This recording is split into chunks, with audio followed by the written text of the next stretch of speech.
Welcome to Tammy Nation. Let's go.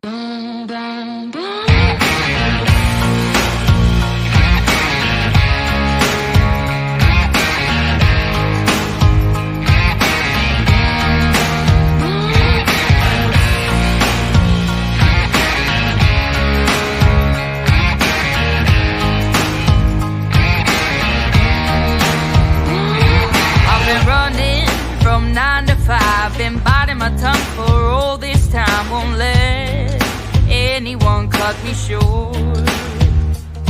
I was thinking this was the way to go, and you put up your puppet show. I say cheers to life. No, I'll be no good man. Just leave me alone. I'm running the show. I'm telling you, it's my time to rise up. Live the life I'm proud of. No, you better go. Good evening, everybody. Good evening. Good evening. It's September 13th, and I'm coming on to do a little bit of news headlines, and I thought it would be fun just to take a lighter look this wacky Wednesday on some of the headlines. Everything's so serious all the time, and actually it is serious out there, but some of these headlines and some of these things going on, I couldn't believe. So I thought I'd do a quick little show about those. Good evening to those of you watching now, and to those of you that'll catch me later. Lily J, it's good to see you and chat. You've been talking with me behind the scenes, and I appreciate that and all the information you send, but it's good to see you actually being able to have time to be here on board. Cindy, good to see you again, my friend. You caught both of them today. And then Miss Blue Moon, it's always a pleasure to see you as well. So thank you guys for stopping in with me this afternoon. And the first thing that I wanted, and Becky Justice, you're there too. Hello. It's good to see all of you. But the first thing that I wanted to cover tonight, you guys, was the scientist who unveiled the 2 mummified alien corpses to the Mexican Congress. Did you guys see that? The footage of these 2 mummified bodies of the aliens, supposedly, that they've had since 2017. I couldn't believe it. I watched the video on this and I thought, oh my goodness. So these corpses, these alien corpses that they released Congress, were discovered in Peru, supposedly, in 2017. And they're believed to be 700 to 1800 years old. They only had 3 fingers and elongated heads. And to me, they looked exactly like E.T. So you've seen the movie E.T. If you forget what he looks like, Google E.T. And that's what these mummies look like, or look for this video, because I couldn't believe it. I mean, they unveiled them out of a box, and it was incredible. And I don't mean to laugh, but we've been going round and round for generations about aliens, and I'm thinking, why now? Why, if they've had them since 2017, why haven't they brought them out now? I don't understand it. And the U.S. has supposedly had mummies as well. I don't know if you guys saw that bizarre documentary years ago. I watched it where they were dissecting and doing an autopsy on a mummy, and it looked completely rubberish, and it was so fake and so ridiculous. I couldn't believe it. But it's New Mexico, or Mexico beat us on this one. Hey, Chris Gilbert, good to see you as well. So these mummified specimens, they said, were presented Tuesday, which was yesterday, at Mexico's first public congressional hearing on unidentified anomalous phenomena, so UAPs, also known as UFOs. It says, displaying 2 mummified bodies they claim to be not from Earth. Journalist and UFO researcher Jamie Mawson and other experts proposed that the Mexican Chamber of Deputies recognize UAPs to guarantee airspace security to allow it to be studied. So obviously they've had them all this time, and they're worried about security in the air. Yet they've kept quiet about it until now. Like I said, I don't know. Hey, Carol Z, long time no see. Good to see you too, Dow. Why now? I don't know. I didn't catch it. Maybe you guys know why now, or have some assumptions as to why now. But this has been going round and round for, like I said, decades. I remember growing up, it was always alien, abductions, aliens and UFOs. And there was all these documentaries and all these series on it. They always debunk it, but there's never been actual alien specimens, which they're showing now. They really did look like a bunch of stone or dirt to me. They were tiny too, tiny little things. It just was kind of funny to me. Yeah, they looked very fresh for petrified ET corpses. They do, Cindy. They look like ET. That's the first thing I thought of. So I don't know. Cam's been around, Carol Z. Cam's been around. He was in chat the other day, and actually I spoke to Cam Lamb a few days ago. He's been very busy doing his documentary series and hitting the fields and the roads and the houses and all that kind of stuff and editing his footage. So it takes a lot of work when you do that kind of documentary series and that kind of investigative series. So that's where he's been. But like I said, I did talk to him a few days ago. He called me, and all is well with Cam. So I'm happy for him. So continuing on this, it says that okay, so these supposedly these bodies are not from Earth, okay, and the experts propose that they just want everybody to investigate these, study these, do autopsies on them, whatever they can do. These experts, scientists, I suppose. I don't know who can be an expert in aliens if we've supposedly never had bodies before until now, but they were really shrunken up, and it says that everybody in that chamber when they exposed it were aghast and we're like, oh, and I wonder why they did it there. I guess it was just that's why they wanted everybody to see it, to say we need to investigate it more. And I guess that's why they housed it there where they did in the Congress. It just seems to me like they would have held it somewhere else and then maybe brought a story to the forefront about it. So anyhow, these bodies were found supposedly in a deep underground in the sandy Peruvian coastal desert of Nazca, Nazca, and that area is known for gigantic enigmatic figures. They're the ones that have the different designs scraped into the earth and seen from only the bird's eye view. We've seen that across. You can Google that as well. So they think that those Nazca lines are from the ancient indigenous communities. So I guess that's why they found it here, and it ties into these lines, somehow tie into the aliens, the spaceship. It's a earthly map that they follow or whatever. So that's what I heard. Yeah, and the experts said no human referred to, or DNA referred to them as star children. And I know I've heard about star children and indigo children as well in the world. You can study that kind of stuff as well. It's just very interesting to me. But like I said, I don't know why now. But it continues on in saying that they're verifying it because there was a family that claimed they saw an object from out of this world. Now, how they know it was out of this world, I don't know, because there's so much technology and different kind of spaceships that our own government has that we don't even know about. Hence, Area 51 supposedly is a place where they house that kind of stuff. But this family said it was not of this world. And they saw it fall out of the sky, and it landed in their backyard. So ABC News, Andrew Dimebart, has the reaction from the officers regarding what the story was from these people. So the government guy said, Mousen said it was a clear demonstration that the presented bodies were non-human species and specimens, and that the researchers could prove that the DNA of the two mummies did not belong to human beings. So this was the first time, obviously, that the ET life was presented in this form. And it says that he said that it's a clear demonstration that we are dealing with non-human specimens that are not related to any other species in our world.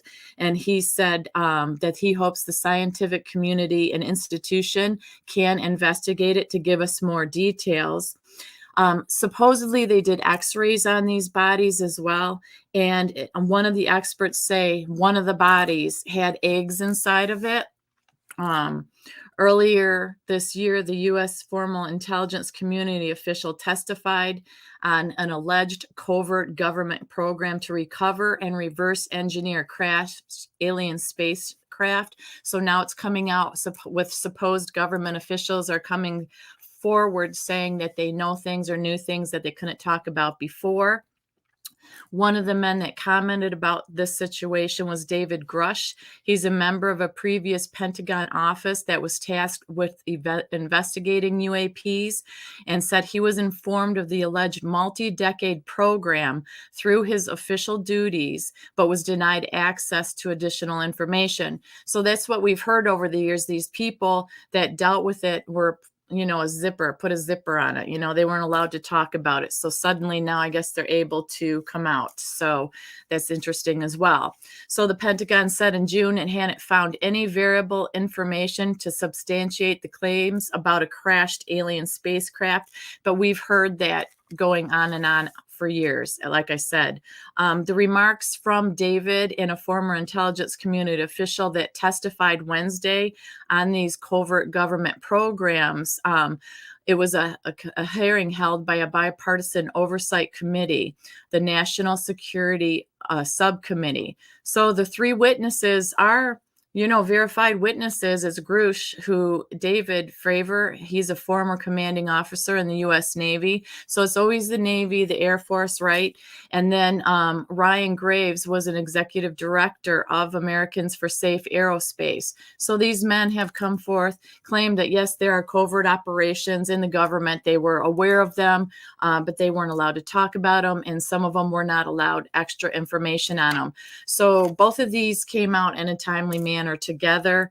And this was the clincher for me. I found this, and it came out back in 2014. It was it comes out to be, even though it's 2014 and this is 2023, this is a timely tweet from DJT. Donald Trump said, "I hope we never find life on another planet, because if we do, there's no doubt the United States will start sending them money." And I thought, how poignant is that from 2014, DJT called it out with all the money we're sending all over the place. Now here we are, we find there might be proof of life on another planet. So we're going to empty out our purse strings again to investigate this some more. So I found that pretty funny. I don't know how I feel about aliens. I'm not egotistical enough to think that we're the only life forms out there, you guys, of course. But how they would get here and all that, I mean, it just baffles my mind. I know that there's a bunch of different drawings on caves and all that kind of stuff from ancient civilizations that do have stuff that they drew on caves and walls and cement and all that kind of stuff. I just don't know. I don't know. But I find it interesting that it comes at a time like this, and we see the different commercials that come out of Asia and stuff with the I guess you call it 5D or whatever, where they have these big screens in the middle of the city, and you see commercials where one of them that I saw is a dolphin or an orca, the whale, comes out, and it looks like it dumps water and it's jumping into the streets and stuff. And we know about AI now and how that's moving and advanced. We know about green screens. We know about these Project Blue Beam projects that are out there and all these different things. So it is kind of timely. I mean, are they warming us up for something or not? I don't know. Do they think that we aren't able to handle that we would have world panic over aliens? I don't know, you guys. I just think that it's no longer in the Inquirer or Star Magazine. It is headlines in the news, and it was a news media outlet that did articles and a story on this, and it's been across social media today and yesterday as well. So I found that pretty interesting. Also, another thing that came out today, Chuck Schumer, he came out with some words of wisdom he was offering everybody regarding the impeachment inquiry of Biden.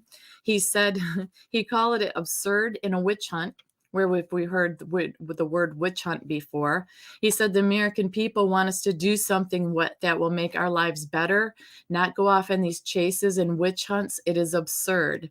So the bottom line, you can only accomplish keeping the government open in a bipartisan way. Well, what do you know? He's using Trump's word witch hunt to apply to the very things that they have been doing to Trump for years and are still doing. And if Schumer really believes that we want our lives to be made better by them, which is the facts, I think we have a long list of things that we could send him that he could be doing, or they could have done, or things that they shouldn't be doing that they've done. So I thought that was a little tongue-in-cheek and coincidental that he would use the word witch hunt when it came to the Biden inquiry here. They can't even come up with their own terms or their own words. They got to use what Trump was using. So when he said that today, I thought, man, this is crazy. And then also, it's a sad day for citizens in the country of Utah, because Mitt Romney came out today and stated he's not going going to run for another Senate term when his term runs out in January of 2025. On his Twitter page, he was boasting about all the different accomplishments that he had over the last 25 years. He says it's time for a new generation of leaders, as he would be in his mid 80s by then. So he feels that he's too old. And this is the other interesting thing. Pelosi came out a few days ago and said that she will indeed run for Congress again in 2024, and she's going to be 84 years old then. She said that she feels she's ready to lead the Dems one more time. And she also did an interview and defended Dianne Feinstein, who is 90 years old. And she said the calls for her to resign were gender related, and the people wouldn't do the same for man. So she said that she stood up for her and that she's running at 84. Romney says if you're in your mid 80s, he's not going to run, that he feels they shouldn't run. So Pelosi's giving it another shot. So this ought to be very interesting. He went on then in his little Twitter or X profile page in this statement, this videoed statement, and he started comparing Biden and Trump on policies. And he said they're the ones that they're doing nothing on or they're doing little about. And he made the statement that political motivations impede the solutions. Things need to get them done. So political motivation, what he said about that, I do agree with that, ironically, but he hasn't done anything in the 25 years to separate that or be on the right side that he says he's actually representing. So the other interesting thing that I caught that he said the next generation of leaders must take America to the next stage of global leadership. And in my opinion, I believe it would be nice to have leaders and president, and I think you guys agree, that would take America and its citizens to the next stage of safety by closing our borders, putting Americans back to work where we can have jobs that pay decent wages, where we can afford to live comfortably again without going paycheck to paycheck. Let's start with the simple things. Let's worry about the USA and the citizens that we have here, the ones that are forgotten and not taken care of, the ones that are working hard 2 and 3 jobs just to try to pay bills and survive. I think that leadership needs to not worry about the global aspect of it until we take care of our own backyard. Also, the military, and we can go on and on with a list of things that, we would like our leaders to take care of, the new generation of leaders. It would be nice to have younger people. Yeah, I agree with him on that. But this global stuff, not at all. What'd you say, Cindy? Hey, Kim, good to see you. Cindy said she saw an interesting map of Earth on Net Most Wanted News recently. The Earth, as we know it, is actually the center of Earth encapsulated by the firmament in an outer surface world. Perhaps ETs from the top. Isn't that incredible? I think there is so much that we don't know. We have to go to the Bible and then try to interpret it that way. But people have a tendency to excuse or get rid of or not even take in consideration the firmament. Cindy, I really believe that the firmament is in the Bible, and it talks about, what it is and how, water was separated top to bottom and we were encompassed. So I agree with you there. I think that there's just so much that we don't know. And we've talked about that many times, about things that they take out of our history books and the way that the things that we learn that aren't true, how it's all lopsided. I totally agree that that's could be a possibility there. Hey, it's good to see you, Kettlehead. Good to see you, sir. So anyways, yeah, and not putting billions of money outside of this country. So Mitt Romney's not running. Pelosi is going to. That ought to be interesting. I thought she was gone for good, but apparently she liked what they had for her as far as beverages inside the Capitol there and in her office. Maybe she misses it. Who knows? Also, this came out today. A federal judge today, you guys, blocked part of New Mexico Democratic Governor Michelle Grisham's public health order. She wanted to suspend the carrying of firearms in the public in Albuquerque. So U.S. District Judge David Uris issued the ruling per Associated Press. They came out and stated this. He issued the order on Friday in the wake of the shooting of an 11-year-old boy outside a baseball stadium. Now, that's a huge tragedy. Should this happen in America? Heck to the no, it should not. But the 30-day order would have barred the open and concealed carry of guns within the city and imposed fines on violators. The move obviously was not taken and drew scrutiny from gun right advocates, and that's on both sides, Republicans and Democrats, with concerns about the constitutionality of it. And it's about time that we have people paying attention to the Constitution and trying to follow it. When, this federal judge, it's nice that they put the order and suspended it from this Michelle Grisham, the Democratic governor, trying to push this order out there. It was an emergency order.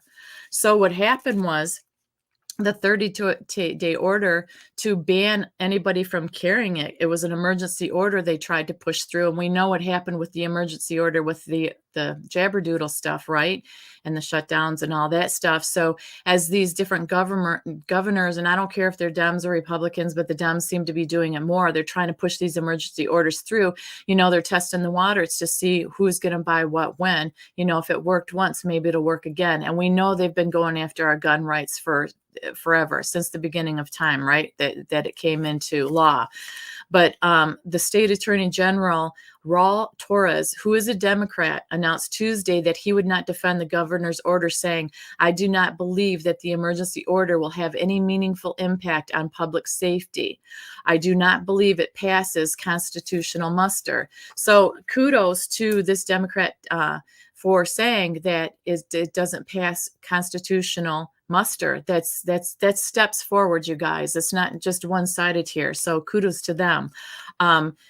California Democrat Congressman Ted Lieu, who is also a gun control advocate, raised eyebrows because he condemned Grisham's order as well. He was stating that he supports gun safety laws. However, this order from the governor of New Mexico violates the U.S. Constitution, and there is no such thing as a state public health emergency exception to the U.S. Constitution.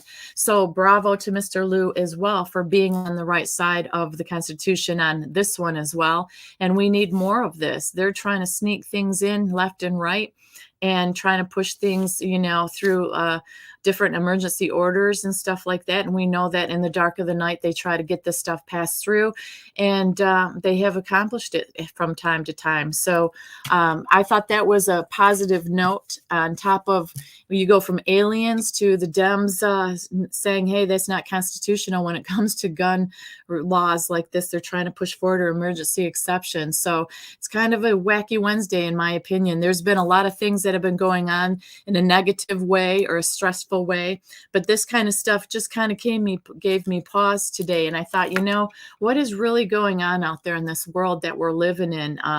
Schumer's out there using Trump verbiage as far as a witch hunt word. You've got aliens that are making headlines in the news. It's just kind of crazy. It's like you go from being sad and worried and concerned to, oh my gosh, I can't wrap my head around what's going on. So sometimes you just got to laugh with it, I guess, right? You got to take it with a grain of salt out there. Do our own research. We say that a million times, and study. Like Cindy put in here about the firmament. I mean, why not dig into what the firmament is and see what can be done? Can we pass the firmament? Can we not pass the firmament? I mean, there's so many things out there that we can dig in on to try to find out truth. It can take us on an incredible journey. It can be overwhelming at times, I will admit that. And sometimes we can take things far too serious. There are serious things going on, but sometimes you got to just look at the lighter side of life and laugh a little bit and just say, man, what an adventure we're living in these times. So that's it for this evening. I just wanted to do a little quick one. I actually have a late night class that I have to get to in a little bit, you guys. But I hope you've had a great Wednesday and enjoy the rest of your Wednesday evening. And if you have not had a chance to check out that alien footage, I suggest you do. Look at these aliens that they unboxed. It's pretty interesting to me. With that, I'm going to say thanks for joining me, and I will talk to you guys soon on the next one. It was good seeing each and every one of you. Have a great night, you guys.